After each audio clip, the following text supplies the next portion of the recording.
오늘 조금 전에 인요한 국민의힘 혁신위원장이 국민의힘의 이 아주 중요한 지역 텃밭이라고 일컬어지는 대구를 방문을 했습니다. 대구를 이끌고 있는 홍준표 대구시장을 인요한 위원장이 찾아간 것이죠.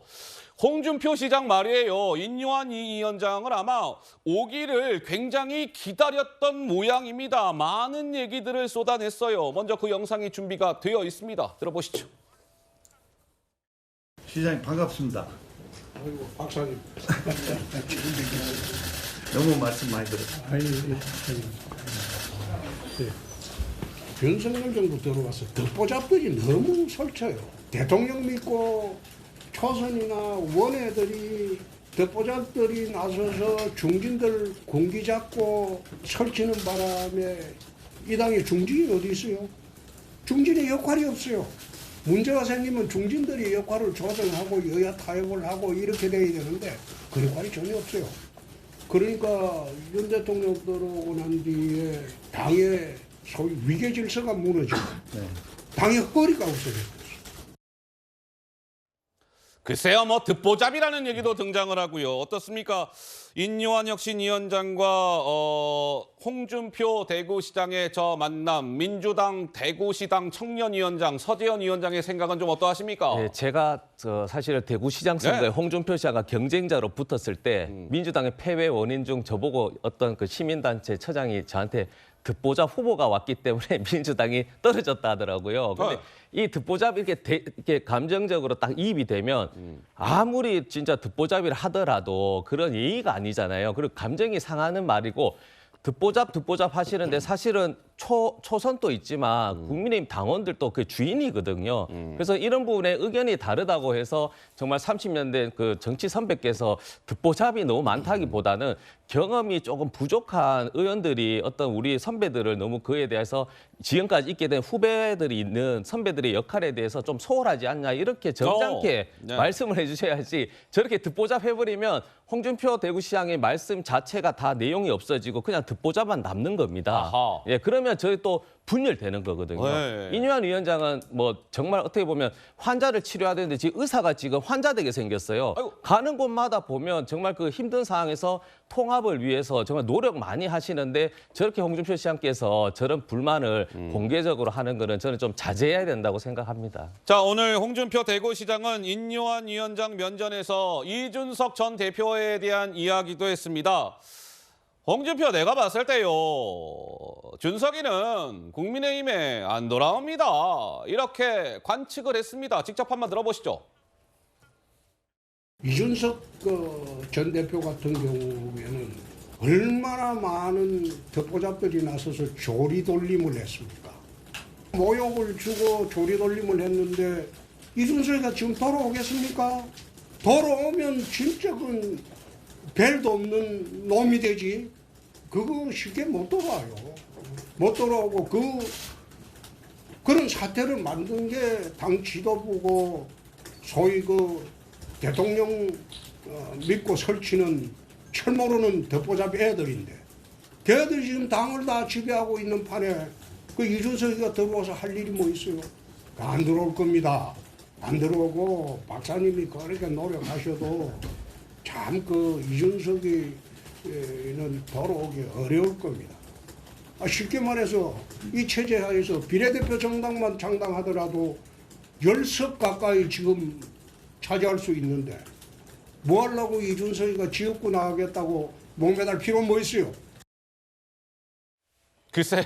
홍준표 시장 하여튼 들으신 대로 저렇게 이야기를 했습니다. 장기찬 차관 한 말씀 하시죠. 저는 인요한 위원장의 통큰 통화 행보에 대해서 다시 한번 감탄할 수밖에 없습니다.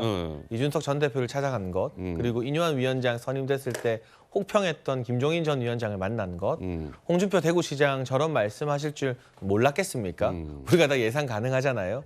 그럼에도 불구하고 찾아가서 만나고 손을 내밀고 배우겠다고 하는 것 자체가 인요한 위원장의 진정성과 내공을 다시 한번 입증시키는 일인 것 같고요. 네. 홍준표 대구시장께서 이준석 전 대표 징계에 대해서 이런 댓글을 단 적이 있습니다. 뭐라고요? 제가 그대로 옮겨드리겠습니다.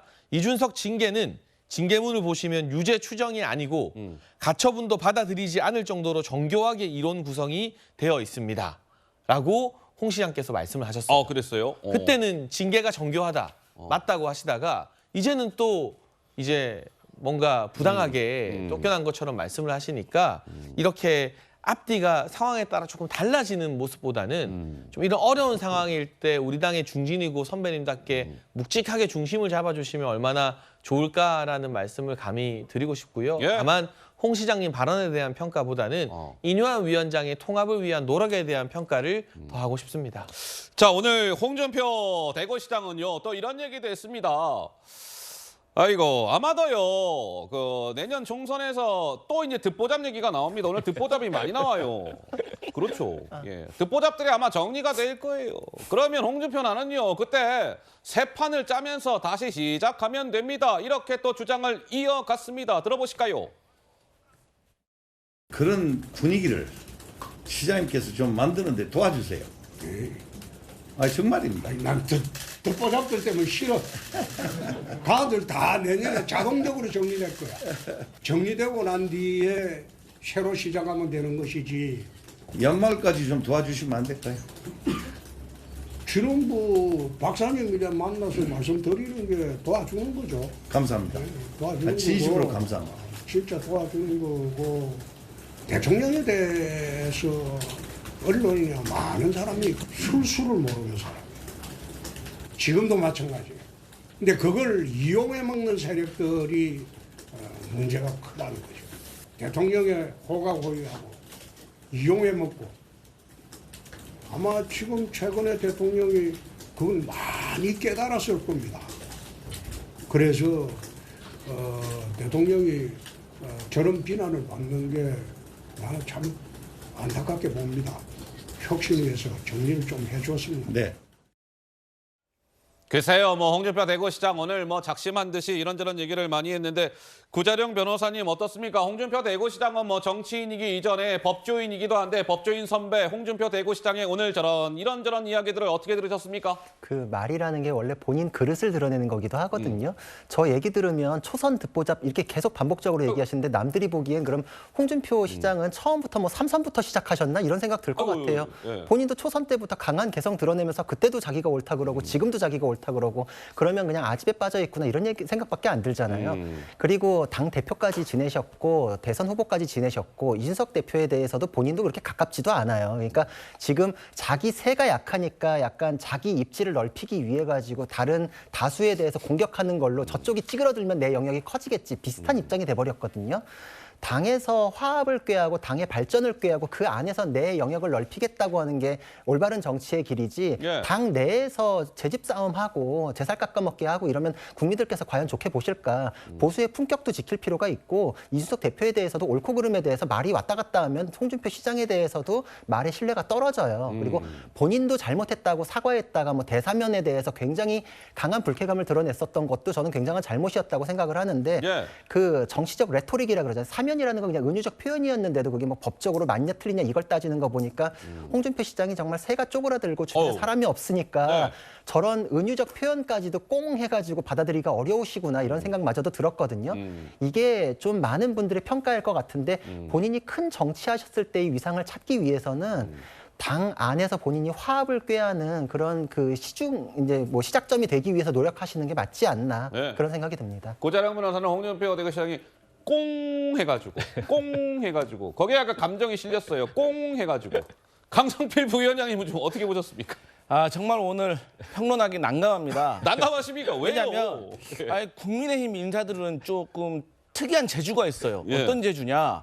저렇게 올바른 소리를 저렇게 기분 나쁘게 할 수가 있을까? 아이고. 그냥 좀 선배로서 원로로서 좀 얘기를 해주시면 조금 좋게, 그래야지 조금 교화하는 모습을 좀 보여주셔야지. 저렇게 들으면 조금 자기가 잘못했구나 해서 반성을 하려다가도 기분 나빠서 다시 좀 틀어질 것 같아요. 어허. 그래서 저는 좀 저런 모습은 좀 자제하셨으면 좋겠다. 그런 말씀 조심히 드리겠습니다. 예, 장해차 최고. 예. 네, 강성필 부위원장님의 말씀을 우리 당 주요 분들이 귀 기울여 들었으면 좋겠습니다.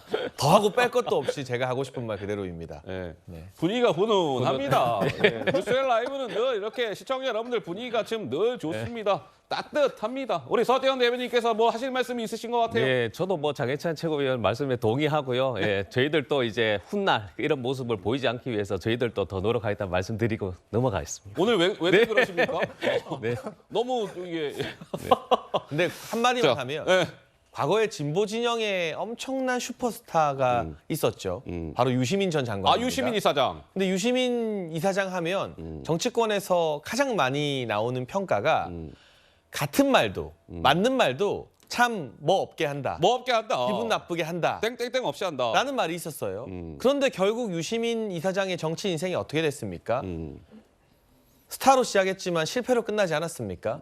그리고 본인도 상처를 많이 받았는지 정계 은퇴 일찍 선언하고 돌아오지 않겠다라고 말을 하고 있죠. 예. 그리고 이제는 그냥 평범한 어용 방송인 정도로 전락을 했고요.